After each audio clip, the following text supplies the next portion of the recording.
തീർച്ചയായിട്ടും അദ്ദേഹം വന്ന് കുറച്ച് മാസങ്ങൾ കൊണ്ട് തന്നെ മേയർ കെയർ പദ്ധതി എന്ന് പറഞ്ഞപ്പോൾ എനിക്ക് കുറച്ചും കൂടെ താല്പര്യം തോന്നി. ഇപ്പോൾ ഞാനൊരു സെക്കൻഡ് ഹാൻഡ് ഓട്ടോറിക്ഷ അവർ സെലക്ട് ചെയ്ത ഒരു മെമ്പർ ദിനേശ് ജി അദ്ദേഹത്തിൻ്റെ വാർഡിൽ പറ്റും പാവപ്പെട്ട ഒരാൾക്ക് നമ്മൾ കൊടുത്തുകൊണ്ട് തുടങ്ങിയിട്ടുണ്ട്. നിരവധിയായിട്ടുള്ള സഹായം ആ വാർഡിലെ ഒരുപാട് ആളുകൾക്ക് സന്തോഷേട്ടൻ മുഖേന ചെയ്യാൻ സാധിച്ചു. ഞങ്ങൾ ക്യാഷായിട്ട് വാങ്ങില്ല, ക്യാഷായി വാങ്ങില്ല.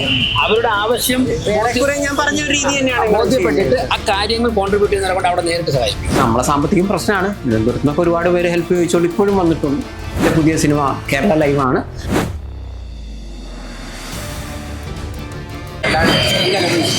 അത് കാണുന്നവരോട് എനിക്ക് പറയുന്ന എന്തെങ്കിലും കഴിയുന്ന നമ്മുടെ ഡ്രൈവർ എത്തിയിട്ട് പോകണമെന്നാണ് ചെയ്യുന്നത്. വളരെ അത്യാവശ്യം ഉണ്ടെങ്കിൽ നമ്മൾ കൊടുക്കാം. നേരെ വന്ന് എനിക്ക് ബോധ്യപ്പെട്ടാലേ കിട്ടും. ഞാൻ ആരുടെയും ആധാർ കാർഡും പാൻ കാർഡും നമ്മുടെ ആദ്യം വന്ന അസുഖം ഞാൻ നോക്കുന്നില്ല. 99-425-25-911 എൻ്റെ നമ്പർ 9947725911. ഈ നമ്പറിലേക്ക് ഇതിൻ്റെ വാട്സപ്പ് വരുന്നു. കാര്യം മനസ്സിലാക്കുന്നത് ഓക്കെയാണെങ്കിൽ സപ്പോർട്ട് കൊടുക്കും. അതേപോലെ തിരുവനന്തപുരം എല്ലാവിധ പിന്തുണയും നമുക്ക് ഇനിയും ഉണ്ടാവും. എന്ത് കാര്യം ഉണ്ടെങ്കിൽ അറിയിക്കുക. ഞാൻ പറഞ്ഞ ആ ഒരു കാര്യം ഒന്നും നിങ്ങൾ ഓർക്കും. ജോലി കിട്ടേണ്ട പണം ഉണ്ടെങ്കിൽ കയ്യിൽ പൈസ ഉണ്ടോ ചെയ്തിരിക്കും. നേരെ വരുമ്പോൾ ചെയ്യും. അപ്പോൾ ഇത് വന്ന സന്ധ്യയ്ക്ക് എല്ലാവിധ ആശംസകളും. സന്തോഷേട്ടനെ കുറേ നാളുകൾ ജനപ്രതിയായ സമയം മുതൽ തന്നെ സന്തോഷേട്ടനെ അറിയാം. അപ്പോൾ ഞാൻ പാപ്പനോട് വാർഡിൻ്റെ കൗൺസിലറായിരുന്നു. അപ്പോൾ ഇതുപോലെയുള്ള നിരവധിയായിട്ടുള്ള സഹായം ആ വാർഡിലെ ഒരുപാട് ആളുകൾക്ക് സന്തോഷേട്ടൻ മുഖേന ചെയ്യാൻ സാധിച്ചു.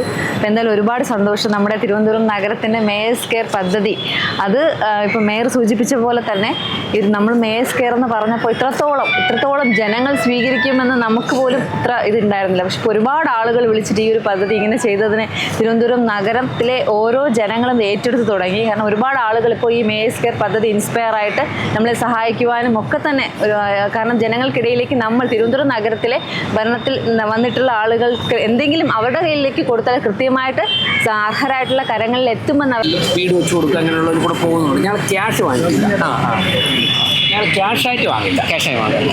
അവരുടെ ആവശ്യം ഞാൻ പറഞ്ഞ ഒരു രീതി തന്നെയാണ് ബോധ്യപ്പെട്ടിട്ട് ആ കാര്യങ്ങൾ കോൺട്രിബ്യൂട്ട് ചെയ്യുന്നതിനെ കൊണ്ട് അവിടെ നേരിട്ട് സഹായിപ്പിക്കും. ഒരു ടീം ഡിസ്കസ് ചെയ്തതിന് ശേഷം നേരിട്ട് അവിടെ നിങ്ങളെ മേയർ കെയർ ഇതേപോലെ അത്യാവശ്യ ഘട്ടത്തിൽ ഓട്ടോറിക്ഷയോ അങ്ങനെ ആവശ്യമുള്ളവരോ ഒരുമിച്ച് സന്തോഷമുണ്ട്. വർഷങ്ങളായിട്ടുള്ള ബന്ധമാണ്. തീർച്ചയായിട്ടും ആ മനസ്സെന്ന് പറഞ്ഞൊരു വിശാലമായ മനസ്സാണ്. ഇപ്പോൾ പറഞ്ഞ സംവിധായകരല്ല, കഥ, തിരക്കഥ, സംഭാഷണ, സംവിധാനം എല്ലാം വേണ്ടി വന്ന ക്യാമറയൊക്കെ ആ മേഖലയിൽ തന്നെ മേഖലയിൽ അത്രത്തോളം വ്യക്തിമുദ്ര പതിപ്പിച്ചിട്ടുള്ള സന്തോഷത്തിൻ്റെ ഈ മനസ്സ് കോവിഡ് കാലമാണ് എനിക്ക് ഏറ്റവും കൂടുതൽ ഓടി വരുന്നത്. കണ്ടുപിടിച്ച് എത്തിക്കുക എന്നുള്ള ദൗത്യം മാത്രമാണ് നമ്മൾ നിശ്ചിതമായിരുന്നുവെങ്കിലും ആ അർഹതരായിട്ടുള്ള ആൾക്കാരുടെ കയ്യിൽ ആ സ്ഥാനം എത്തിക്കുവാൻ തീർച്ചയായിട്ടും മൊബൈലിലേക്കൊക്കെ മാറിയ സമയത്ത് ആ ഒരു വലിയ മനസ്സിലേക്ക് 1000 നന്ദിയുണ്ട്. ഇന്ന് നമ്മുടെ ഒരു പാവപ്പെട്ട നമ്മുടെ സഹോദരന് ഒരു സെക്കൻഡ് ഹാൻഡ് ആട്ടയാണെങ്കിലും അദ്ദേഹത്തിന് അതുകൊണ്ട് അത്രയും സഹായിക്കാൻ പറ്റില്ല. പക്ഷെ അത് ചെയ്യാനുള്ള മനസ്സ് അദ്ദേഹത്തിനുണ്ടാകുന്നത് അത് തന്നെയാണ് ഒരു വിശാലമായ മനസ്സ്. നന്മയുണ്ടാകട്ടെ, ഇനി ഉയരങ്ങളിലേക്ക് വരട്ടെ എന്ന് ജഗദീശനോട് പ്രാർത്ഥിക്കുന്നു. വിളിച്ചായിരുന്നു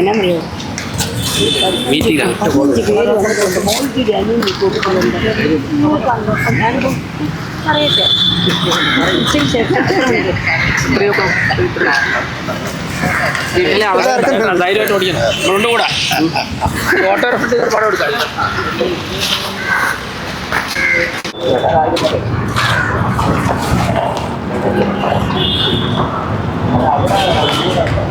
പേരിലേക്ക് മാറ്റണം. അവർക്ക് ഉണ്ടാവരുത്. എനിക്ക് മെയിനായിട്ടുള്ള പ്രശ്നം അതാണ്. അപ്പോൾ ഒന്നുകൂടെയൊക്കെ നോക്കി കണ്ട് ഓടിക്കണം അല്ലേ? എന്തെങ്കിലും ഇത് വന്ന ആളുകൾ എന്നെ വിളിച്ചു പറയും, സന്തോഷാണ് നിങ്ങൾ കൊടുത്ത ഓട്ടോ ഡീസലാണ്